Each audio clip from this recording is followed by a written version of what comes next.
Hello everyone, and welcome to Capitol Watch for Friday, February 3rd, our weekly look at legislative issues and how they might impact the public schools throughout the state of Missouri. And joining us from MSBA's Governmental Relations offices in Jefferson City is MSBA Associate Executive Director for Advocacy, Mike Reed. And Mike, another busy week at the state capitol this week, lots of issues before the General Assembly, one of which is the foundation formula fix.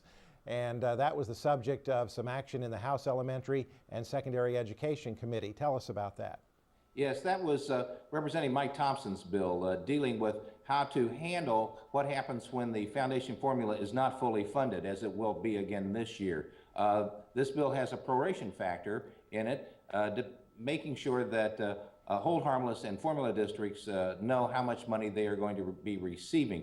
The proration factor in Representative Thompson's bill is 1/3, which says that if in fact there is a reduction in the amount of money that districts receive, hold harmless districts will receive 1/3 of that of the 100%, and formula districts will receive the whole situation. I.e., if there's a 10% cut, then hold harmless districts receive only a third of that cut. A little confusing, but it is the start of the grounds to see what we do when we do not fully fund the formula, and it's a proration factor that it's working with. And Mike, a difficult issue politically because it affects different school districts in different ways. Do you think that this issue has some momentum and may actually get through the General Assembly this year? There has a lot of talk, but again, we have districts that are formula districts and districts that are hold harmless, and it affects each district differently. There is a lot of talk in the House that this bill will be bundled with several other pieces of legislation, making representatives then vote on the entire bill.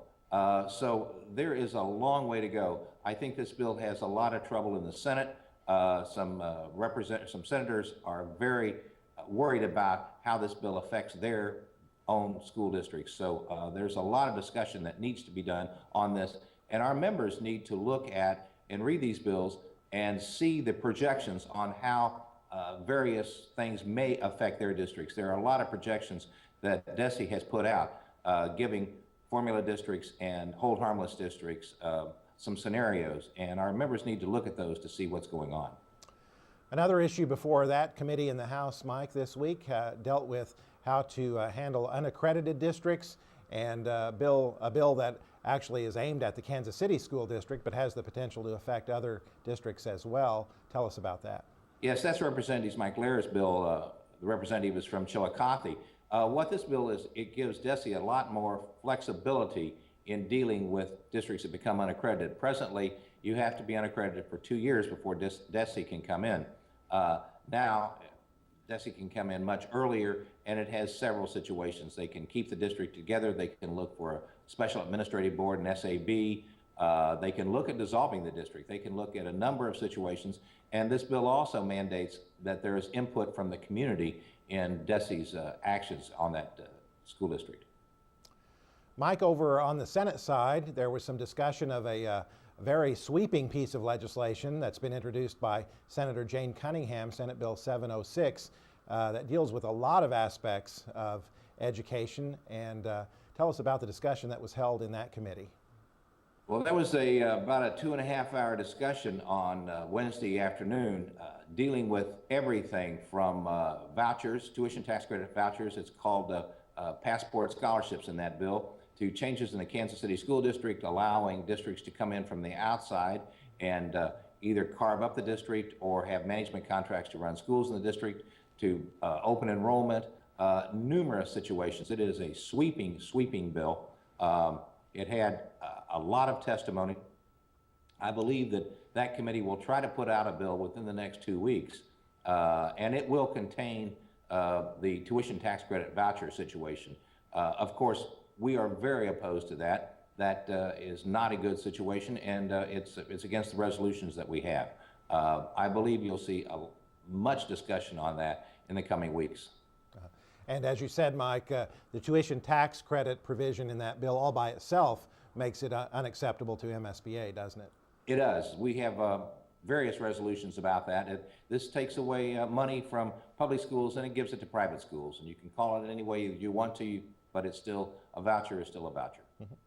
Another issue, Mike, that's getting a lot of attention this session is reform to teacher tenure. And there are some bills on that, and had a hearing on that bill this past week, didn't we? Yes, there was a bill introduced by Representative Scott Dickhouse, and it was heard in his committee dealing with multi-year contracts and changing teacher tenure. It's an interesting piece of legislation that has some aspects in it, including a part that says that teachers that can help decide where they want to go, there should be a mutual decision on where teachers can be placed. That's very problematic for us because we must place the best teachers in the schools that we have to meet the needs. There are other things in that bill that need to be worked on, but it allows multi-year contracts, and that is one of the things that we look at. It also allows some pay for performance, and it states in that bill that teacher evaluation will include 50% of a teacher's evaluation will include how much the students have achieved in the previous years. So they will take a test at the first of the year and take a test at the end of the year, and that 50% of their teacher evaluation will be upon student improvement. Mm-hmm. We've had discussions of teacher tenure reform in past sessions. Mike, is there more momentum for that issue in this session than you've seen in the past? There's a lot of momentum for that issue. Several groups have come in, including Children's First, which is a group of people from Washington, D.C., and they are claiming that they are a grassroots group in the state of Missouri. They are pushing very hard for charter school reform as well as reform in teacher tenure. It is a hot button issue, and there's a lot of push to get it changed this year. Mm-hmm. Another issue that came up this week, Mike, the report on state revenue for this current fiscal year.